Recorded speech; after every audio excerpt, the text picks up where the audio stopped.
352-629-5181. That's 352-629-5181. That's 352-629-5181. ABC Frederick's Appliance. Ocala's information station, 1370 WOCA. Ocala!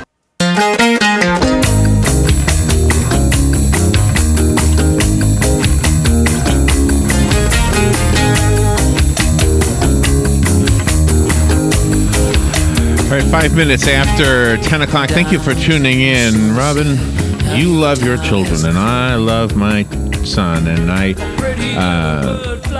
I know that when our children were children, I mean, every heartbreaking scenario that you heard about in the news, you prayed to God when you hear these stories that it wouldn't happen to your own child, right?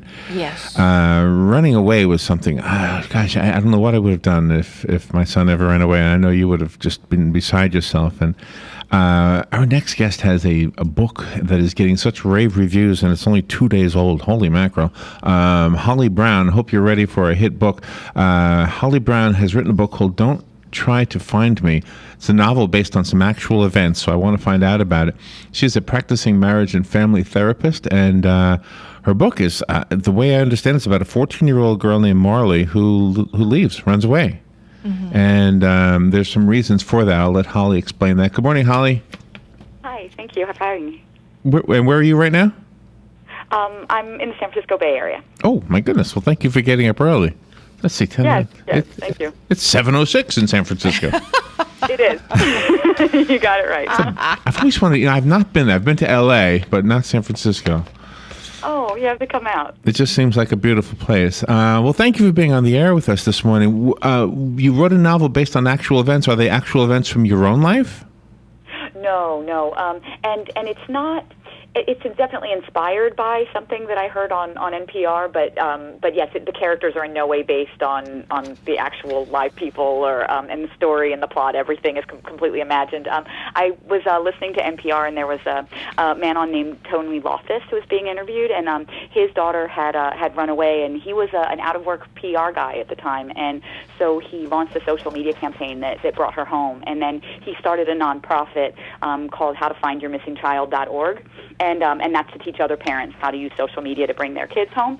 And so I heard him on the radio and thought it was really inspiring what he had done. And then sort of the writer in me kind of perked up when he was talking about how if you have any skeletons in your closet as a parent, then you have to think twice about doing a social media campaign because kind of everything can come out. And so then I was thinking, what skeletons could be in my characters' closets, and thinking about like all the different secrets, family secrets, and the secrets Marley could have, and the secrets Rachel could have, and so then I was off and running. So definitely it was inspired, I guess, by sort of real events, but I didn't learn a lot about those real events so that I would be able to just imagine everything and completely invent it in my own way. Okay, but I'm sure you're able to add a level of authenticity because of your work as a counselor, right, or a therapist?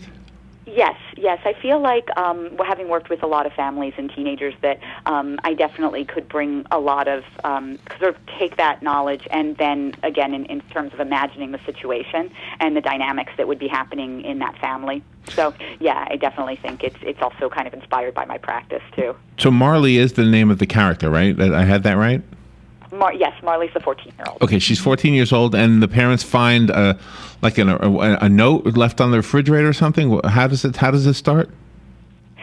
Yes. So basically, the first lines of the book are Marley's runaway note on the whiteboard where she on the refrigerator, and it says, "Don't try to find me. I'll be okay. I'll be better. I love you." And that's kind of the first clues to the mystery, I guess. Oh man! Now, as a therapist, can we kind of pick your brain a little bit about that? Because it's such a sad scenario. I wouldn't want to find that note. You know? Mm-mm. No, you would not. I guess, is there a difference between why a boy would run away and why a girl would run away? Oh, that's an interesting question. I guess I think of it as that. Part of why I made it a girl was because I think it's more frightening for a lot of parents to imagine sort of girls out in the world and what can happen to them than it often is to imagine boys out in the world, even though boys often are not all that savvy, and you know what I mean? It's not that you want your son to run away either, but I guess I sort of thought there's right. like an additional level of sort of fear that a lot of us have about our daughters. Absolutely, and sort of predators out there. But in terms of the reasons that they run away, I think of them as similar reasons, because often it's, there might be bullying or trouble at home, trouble at school, drug problems, so the reasons are often very similar. But yeah, the level of fear about what's going to happen to them in some ways is amplified with a daughter. But why would it get to that point where a teenager wants to run away and they're thinking about doing it, and all of a sudden here comes the day they're going to run away? How come they just don't open up to the parents and say whatever it is on their mind, or go to a parent of a friend or a school counselor, something like that? Why do they actually take action and they feel that they can't open up about what's being bothersome to them? Yeah, I mean, I think part of it in my book, I'm showing in this specific family where the disconnection happened and how they ended up so far away from each other emotionally, and why that conversation didn't happen. In a general sense, I think that often that teenagers, they can feel a lot of turmoil inside, but it doesn't mean they know how to put words to that, or that they trust people enough in their life to share it with them. I think that a parent's job in a way is to hopefully create that kind of open relationship where their teenagers would come to them, but it just doesn't always happen that way, and so sometimes if the child thinks the parent is part of the problem, then they're not likely to open up to that person. Now, it sounded like in the beginning you mentioned that in a parent's efforts to use social media to find the child, that their own skeletons in their closets would somehow become a problem. How is that? How would that happen? Or why? Right. Well, I think that basically you're calling attention on social media. The idea of the social media campaign is to call attention to the situation, and so with attention, there's scrutiny, and I think in some ways those stories are like when you think of Casey Anthony or different stories that have been in the media about the idea that maybe a parent did something to harm their child. There's something about that that's so horrifying, but also really compelling. And so in the novel, initially there's the social media campaign that's happening, and they're getting some response. They're getting a decent response where people are retweeting and are publicizing it. But then where it really sort of takes off, into the stratosphere is when basically when there's a radio or TV interview where Rachel's acting strange. And then that's sort of the speculation starts. And once the speculation starts, then it attracts a lot of attention because it starts to capture people's imagination in kind of a lurid way. Oh, really? So she gets TV time? I mean, she's missing, but the TV station finds her? Is that? Did they? I guess Rachel. Oh no, so Marley doesn't get TV time. Rachel does, the mother. Oh, okay, I misunderstood. With the father, Paul. Okay. So they get basically they end up having a publicist who works with them, who is able to get them on TV, and then Rachel is sort of coming unraveled, and so she does have significant secrets, and so she's kind of coming unraveled on air, and then that makes everybody kind of go, why is she acting this way? What does she have to hide? Oh, so that wow. Okay, I see what you're saying. Your speculation, out in the blogosphere. And so she might be one of the suspects then, because of the way yes, she's ultimately, acting. Yeah. Did you have fun? It arouses police suspicion also about why does she seem this way? There's a certain way they have in mind that the mother of a runaway is sort of supposed to seem, and she's not fitting that profile, and so then that definitely draws Officer Strickland as the one who's sort of supposed to be finding Marley, but he sort of turns a lot of his investigative skills towards Rachel instead. Oh, wow. Well, and I wonder how true that is. I'm guessing it's real true. I'm guessing that happens a lot, right? Where the other people involved in a story actually give clues. Remember there was a story last week about a father who's reported his son missing. He was behind a wall in the basement. Remember that one? Yeah, behind the wall. Do you remember that story, Holly? But it was last week or 2 weeks ago. Oh, that's so strange. So the story was that the father reported his son missing. Yeah. But then out to have buried him in the basement. Well, he was alive. The boy's fine, but he was behind a wall. Yeah, he forced him to stay there. And I don't know that I ever heard the ending of it. I don't know if they determined that the father built the wall or the boy built the wall. I'm loving this conversation, Holly, but we have to move forward. We've got to take a little break, but we're going to stick with you, okay? Okay, sounds good. We're going to talk some more with Holly Brown. Her book, again, is Don't Try to Find Me. This is getting some big reviews. We'll be right back in just a second. The weather is brought to you by myfwc.com. Safe boating is no accident. Sunshine mixing with clouds today. A couple of thunderstorms around for the afternoon and evening hours. The high today, 86 to 90. Then partly cloudy and warm overnight, low 70 to 74. Tomorrow, times of sun and clouds. Watch out for an afternoon or evening thunderstorm again, high 88 to 92. On Saturday, times of sun and clouds with a thunderstorm likely, especially in the afternoon, high 88 to 92. From the Florida Weather Center, I'm meteorologist Joe Lundberg. This is a public notice. Local residents can now save thousands of dollars on their next car, truck, or SUV. It's not a tent sale, because no tent is big enough to hold this many cars. It's OcalaForSale.com. Say goodbye to sticker shock. OcalaForSale.com has thousands of vehicles with no stickers at all. But hurry, don't walk, don't run. Just sit down and log on to OcalaForSale.com. Prices and inventory change daily. Offer does not include dealer upcharge. Undercutting, rust proofing, factory surcharge, or delivery fee. See website for details. Hi, I'm Leah Caruso with Strive Rehabilitation, inviting you to join me Thursday at 11 a.m. for Health Matters. Ocala Health and Strive have teamed up to bring you the latest information on good health services available to you right here at home. This vital information will help you make informed decisions about your health. So don't forget to join me here at 11 a.m. Thursday. It's news you can use from Ocala Health, Strive, and your friends here at WOCA.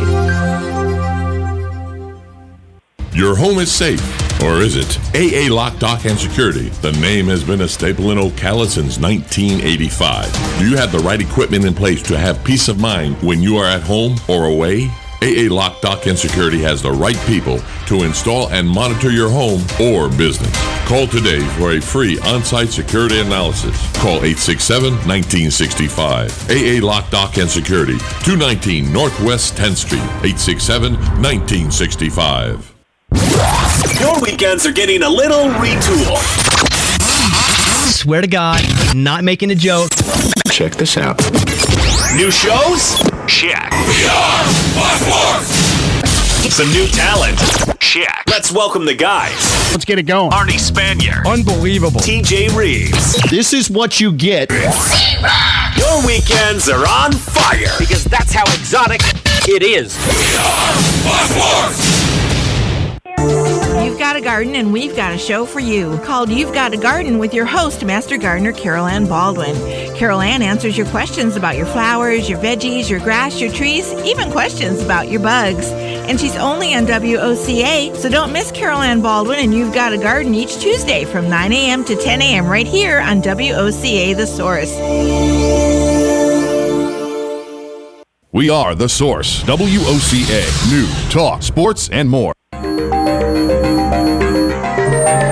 All right, 18 minutes after 10 o'clock. Thank you for tuning in to The Source, WOCA. Holly Brown is on the phone. We've already begun a conversation with Holly about her book, Don't Try to Find Me. It is a novel based on actual events, and Holly is a practicing marriage and family therapist, and she got up early in San Francisco to speak to us this morning. And Yeah. Holly, thank you for waiting during the break. The other day, I was watching something on the internet, and it was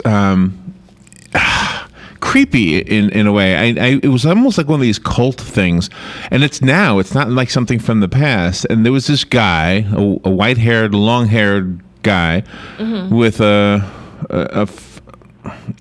this retreat, I guess you would call it, that people would go to, and their whole idea of this retreat is to reprogram yourself, get de-stressed, and people would show up at this thing, and he'd get them all to take their clothes off, all their clothes, and stand in front of the audience and talk about themselves and such and such and such. And then as I watched a little farther, I thought, okay, this guy is just a manipulator. One of the girls was being spoken to, one of the attractive young women, and I don't mean a child, I mean a woman, a young woman, and so she's saying that this guy, I can't remember his name, I don't really care to remember it, but that he is telling her that her sexual energy needs to be tuned. She's not in touch with her sexual energy. And I said, oh, come on. I see exactly where this is going. Yeah. This pig is trying to manipulate her. He probably does this to women all the time. Yeah. And my notes, Holly, say that, and I'm not saying that that's part of this story, but it says manipulation is part of this story. Right? Mm-hmm. So tell me about how manipulation works its way into our life. Who manipulates? Who's manipulating a 14-year-old girl in your story? Well, I think there's kind of a number of people, and some of it's kind of shadowy, and so I don't want to give too much away. But I think the way I was sort of thinking of it is the sort of the narcissist problem, which is narcissists are people who want to sort of not just be the center of attention, but lack empathy for other people, and can feel okay with the idea of sort of using those other people to meet their needs, which sounds like maybe what you were seeing in that weird kind of cult. Right, yeah. You know, that he was sort of had a lot of power over these other people and was kind of using it for himself while like pretending that he was trying to help them. Right, exactly. Yeah, you nailed it. Yeah. Yeah, and so I think that that sort of the strain of narcissism that's in my book, and again, I don't want to be specific about sort of who it is or what's happening there, but it's about people who they don't even necessarily admit to themselves that they're using other people to meet their own needs. They might sort of spin it as if actually that's what they need. You know, she needed her sexual energy aligned or something. You know, so I think that ability to sort of delude yourself as well as other people is also another theme in the book. About how to be honest with yourself and with other people. And being a parent, you have to be honest with your child, but sometimes you can't reveal everything about yourself for whatever reason, but you have to have that genuine relationship with the child so the child feels safe and they can come and talk to you about anything. Mm-hmm. Yeah, I think the way I tend to see it is that parents need to be somewhat transparent with their children. Like in terms of if you're uncomfortable talking to your child about something, you can kind of lead with that, and it just shows that you're human, and then they empathize with you. Like you can just say, "I'm not sure this is going to come out right, but I feel like it's important for us to talk about it," and because I feel like. That in a lot of situations, parents might sort of talk at their teenagers, like they'll have some specific message that they want to get across, and I think going into the conversation, being more open to how they're seeing things, even if it's going to be scary to you, is sort of a good starting point. And then you have more ability to influence them by really understanding why they feel the way they feel, as opposed to going in almost like you're going to, sort of give them some propaganda or tell them this is the way things should be. Because I think that they're trying to figure out their own minds, and teenagers don't really respond well to that. But I also don't think they respond well to that sort of cool mom stuff, where people kind of try to make their kids think that they're cool, that they were bad kids, they were bad kids themselves, and almost like they're trying to like elevate their status in their kids' eyes instead of trying to be a parent and have an honest. Oh, that is tough. Yeah, that is tough. Yeah, you want to be there. So how do we? Do we sometimes nurture a narcissist? Do we bring up our children? It's birthday time. You get the hat. You get to blow out the cake. It's your day. But we don't do that every day. I mean, are we making a mistake by doing that kind of thing? I think normal parenting, I don't think tends to create narcissists. I think in general, because narcissistic personality disorder and other personality disorders, they tend to come from kind of more extreme childhoods. Like they tend to come from childhoods where there was a lot of neglect or abuse or something was going on. So like that sort of normal range of sometimes you give your kid, extra stuff or, or you treat them like they're really super special. That's not the kind of stuff that tends to make a person a narcissist, because that doesn't take away from their ability to empathize with other people. I think I've treated my dog like that, and she is not a narcissist at all. She treats me like I'm the king. Now the cat was the narcissist in my family, I think. That would make sense. I love how you have both parents in the story, because sometimes people like to portray the dads as not caring, not loving, and just kind of shove him out of the picture when that's not true. I mean, dads love their children as much as moms do, sometimes even more.